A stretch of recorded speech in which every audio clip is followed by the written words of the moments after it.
All right, so rational exponents and radicals.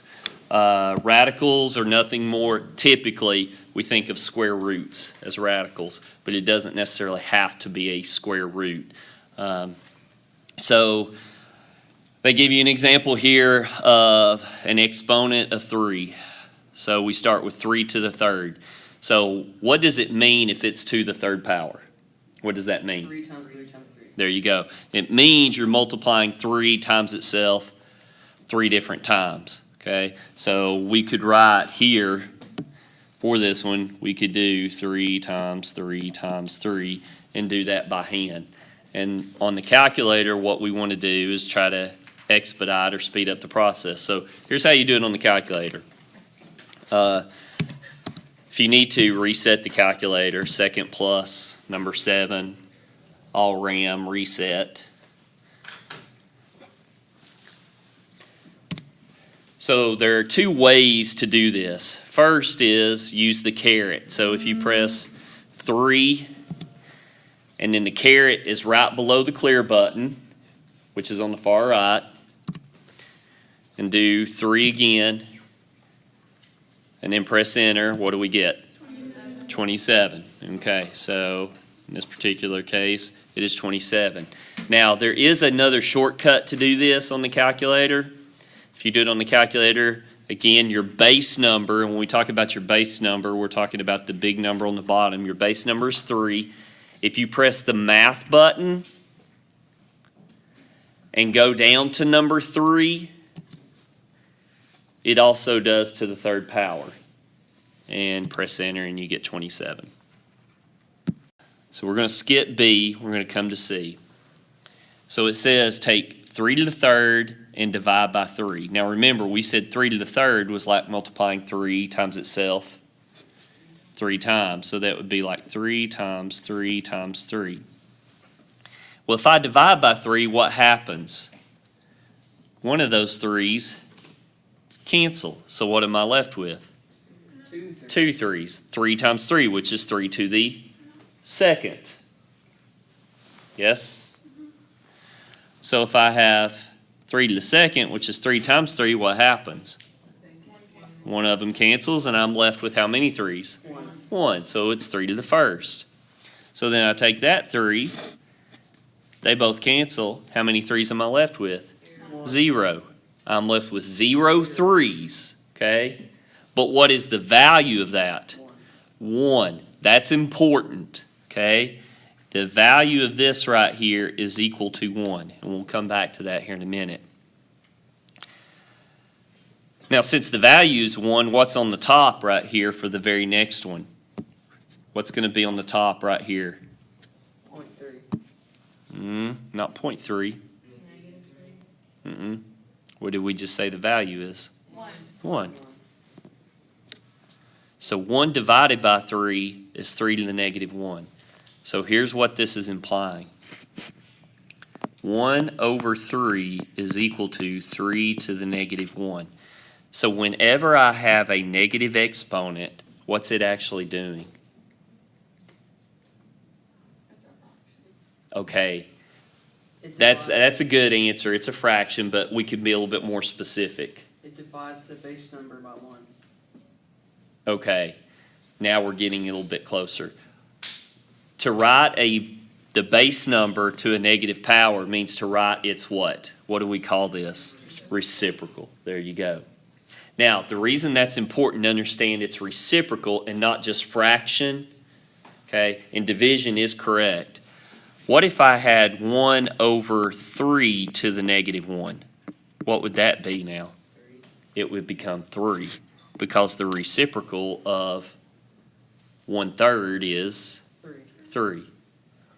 In other words, it's always, whenever it's a negative exponent, to make it a positive, it's going to move it to the opposite position. Okay? Everybody understand that? Okay, so here, what would actually be 3 to the negative 2 power if I wanted to write it as a positive exponent? It would be 1 over 3 to the second. But what is 3 to the second? 6. No, I'm sorry, 9. So it's actually 1 over 9. So anytime you have a negative exponent, how do you make it a positive? You write its reciprocal. There you go. You do the reciprocal and it becomes a positive exponent.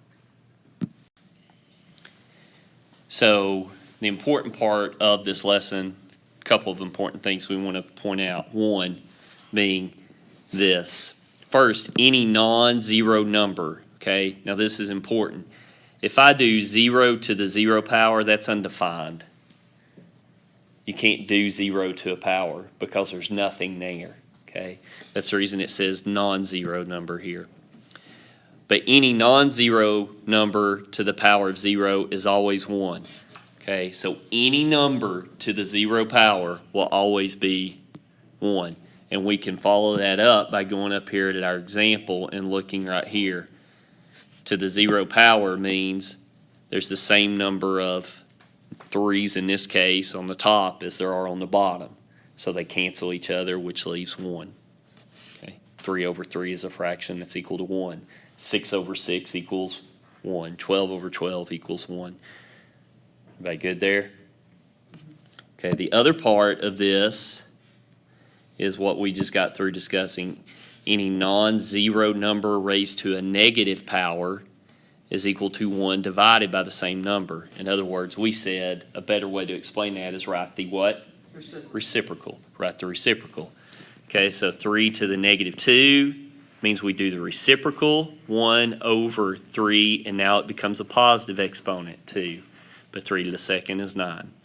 So one of the things you want to make sure and do with any fraction, we say this all the time, whenever you write an answer as a fraction, always make sure that fraction is what? Completely simplified, reduced, simplified. So anytime it asks you to write it as a positive exponent, you're going to do the reciprocal, which oftentimes is a fraction, but make sure you simplify it.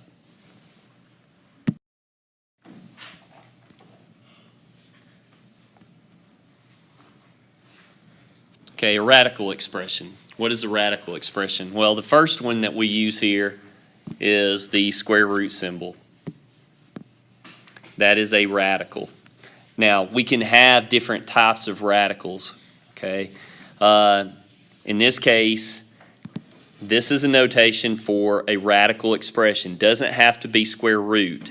N is called the no, it doesn't have to be a square root, okay? N is the index number. A is called the radicand. It's what you're taking the radical of. And the radical, again, if it's square root, that index number is 2. That's the most basic. And again, this is on your calculator. So if you look on your calculator, remember where we said the squared button was, right above the log. If you look above that in blue, you'll see the square root symbol. Okay, that's a square root. But not everything is a square root. Not everything's a square root. We can take a radical with any index number. So how do we do that? If you turn your calculator back on, press the math button. If you look at number 4, that one is called the cubic root. The cubic root because the index number is a 3. If you go down to number 5 under the math, you see x, the square root symbol. That is one where I can put in any index number whatsoever. So if I wanted to do what's called the 5th root, that means it would be the index number 5. If I wanted the 8th root, my index number would be 8. And that's the button I would use to type that in. So let's do that real quick. Let's go down to number 5. Push it. Okay, and it brings up your little square root symbol. Let's type 8. And then if you press enter, what's it give you? Error, same time. Gives you what? Error. Error. Why? Because you didn't fill in the square root Okay, you've got to put an index number in, exactly. So you always have to type an index number in for that. So let's just do cubic root. Don't use number 4. So press math, go down to number 5. But we want to do the cubic root. So we want that to be a what? A 3. Then use your arrow key to write your radicand number. What's under your square root symbol, quote unquote. When we type 8 and then press enter, what do you get? 2. You should get 2. All right, so, excuse me. We discussed over there a little bit earlier about what's it mean if you are dividing. And we said if you're dividing with the same base number, that means you're subtracting the exponents. And so we said if you multiply, you're doing what to the exponents? You're adding the exponents. That's what they've done right here in this example. They're doing it as a power to a power, but what they've done is they've rewritten it. 2 to the third, they wrote 2 3 times. Now they're squaring that, which means you multiply it times itself twice. Well, all you're doing is counting up how many 2's there are. In this case, there are 6, okay? So that brings us to a new rule. A power to a power, what are you doing with the exponents? You're actually multiplying, okay? You're multiplying them. So you have 3 rules here. When you divide, what do you do with exponents? You subtract. As long as they have the same base number, okay? They have to have the same base number. When you multiply, you add the exponents, and then when you have a power to a power, you multiply the exponents, okay? Those are basic rules. Again, we'll cover these a lot more later. So they give you an example of an equation here that they want you to solve using a radical. Now, in this particular case, this is a square root, okay? Square root. So square means something is to the what power? Second. So our index number on this is actually a 2. It's kind of like a coefficient. If I write the variable x, what's the coefficient on x? 1. We don't write it, but we know it's there. What's the exponent on the x? 1 also. We don't write it, but we know it's there. It's understood to be there. The same is true here when we're talking about a square root. We don't write the number 2 here. It's just understood to be there. We know it's there. Now, anything over a 2, we have to write that number, that index number, 3, 4, 5, whatever. So that's the reason right here it says to square both sides. Because if I want to get rid of a square root, if I'm trying to raise it to a radical of index 2, then the opposite of taking the square root is squaring it. That's why on your calculator, where's the square root button? Right above the squared button, okay? Right above the squared button. Since it is an equation, whatever you do to one side, you have to do to, you got to do to the other, okay? So over here, when we square square root, what's going to happen is they're going to cancel. Now, here's how they cancel. So I want to make sure you understand this. Square root means what I'm actually doing is taking a, and raising it to the 1/2 power. And then I'm squaring. Well, we just learned up here when you raise a power to a power, what do? You multiply the exponents. Well, what's 1/2 times 2? 1. That's what gets rid of square root, okay? So here's an important concept to understand. If you do square root of x, that is actually x to the 1/2 power. So if I do the cubic root of x, how could I rewrite that? X to the what? 1/3 power. There you go. So what would be the 5th root of x? X to the 1/5. Everybody understand that?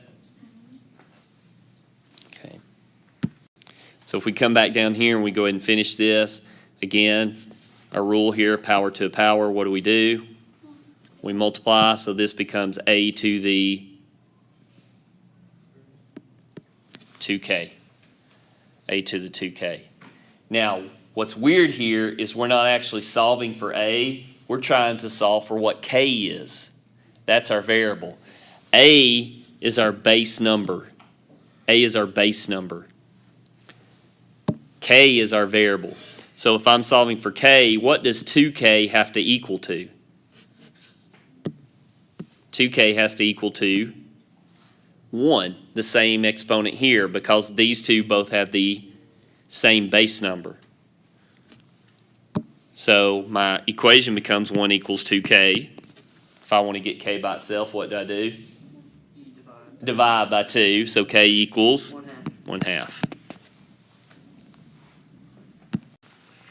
Okay, so what we just discussed up there is what they're doing here.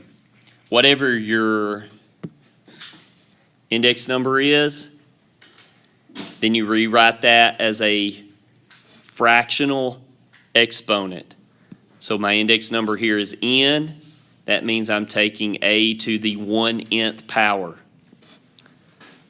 So they call it a rational exponent. Remember, a rational number is any number that can be written as a fraction. That's what a rational number is. So a rational exponent is an exponent that is written as a fraction, one and the same thing. So when we look at the example here, 64 to the 1/3 power, we can rewrite it instead of as a rational exponent as a radicand or a radical. So we're taking the cubic root of 64. So what we're trying to do is we're trying to figure out, is there a number that we cube to get 64? And it is 4. 4 cubed is 64. So we end up with 4. Now, how does that actually occur? Well, if we go back from this as a rational exponent, let's rewrite 64 again as 4 to the 3rd, to the 1/3 power. But what did we say earlier? When you have a power to a power, what do? You multiply, okay? Which cancels and gives us 4 to the what power? First, which is just 4, okay? So the thing you need to understand is you should be able to go back and forth, whether it's written as a rational exponent and solve, or whether it's written as a radical and solve. You should be able to understand the notation either way. So here it wants us to convert it to radical, so let's go ahead and do that. So 81 to the 1/4, that means we're taking the what root? 4th root. Because it's to the 1/4 power, we're taking the 4th root of 81. Plus, so right here, why is there not a box on this one? Because it's squared. Because it's square root. And we said it's understood to automatically be a 2 to the 2nd power. Exactly, a 2. So we're taking the square root of 9. Okay, is there a number that we can raise to the 4th power and get 81?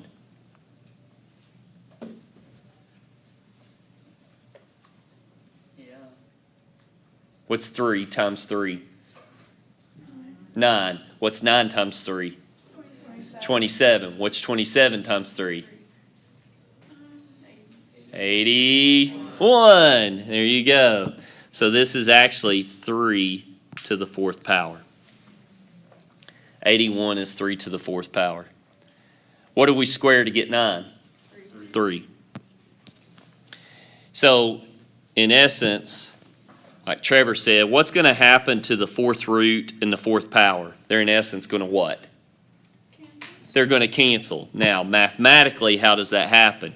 Again, that becomes 3 to the 4th power raised to the 1/4 power. Because if you're rewriting a radical as a rational exponent, you write it as a fraction. Same way here, you get 3 to the 2nd power being raised to the 1/2. Okay. Now you don't have to go through that step. You just need to understand that's what mathematically is happening. So really, like we said, these are going to cancel, so here we get 3. The square root of 3 squared is also 3, and 3 plus 3 is 6. Okay, so you should be able to simplify. Now, can you do all this on the calculator? Absolutely. You just have to be able to type it in correctly on the calculator.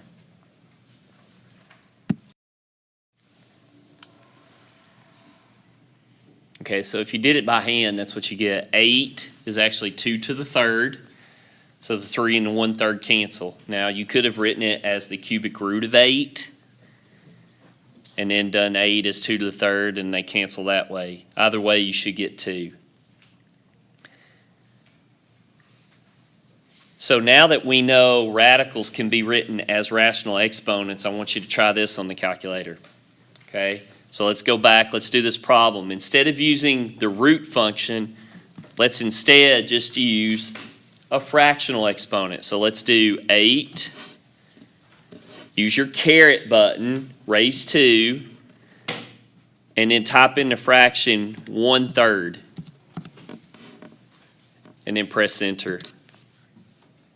And what'd you get? You should get 2.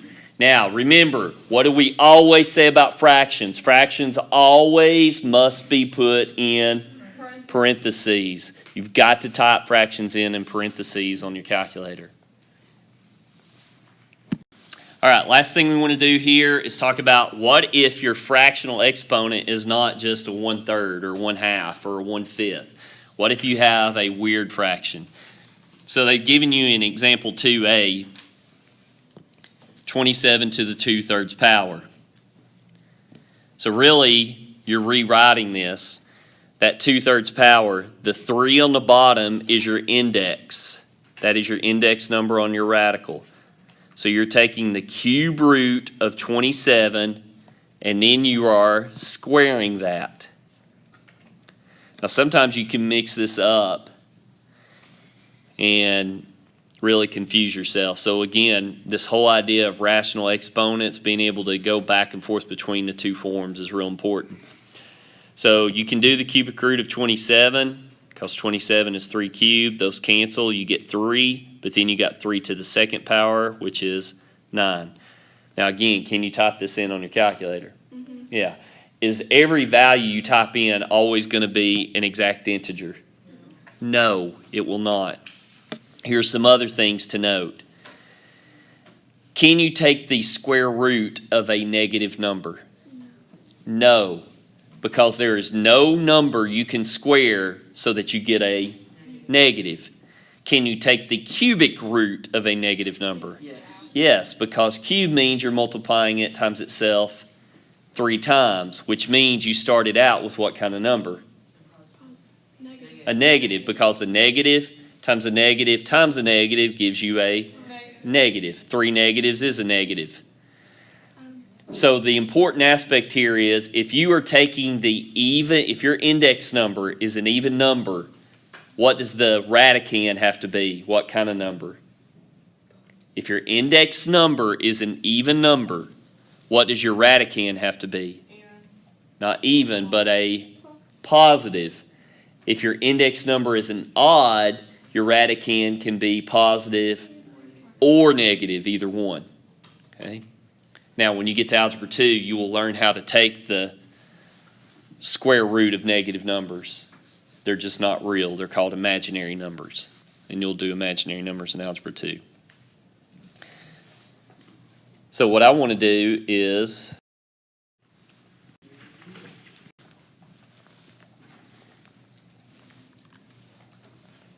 okay, so this is what you should have ended up with. Now, I did it using the radicands, the radicals, symbols, rewriting.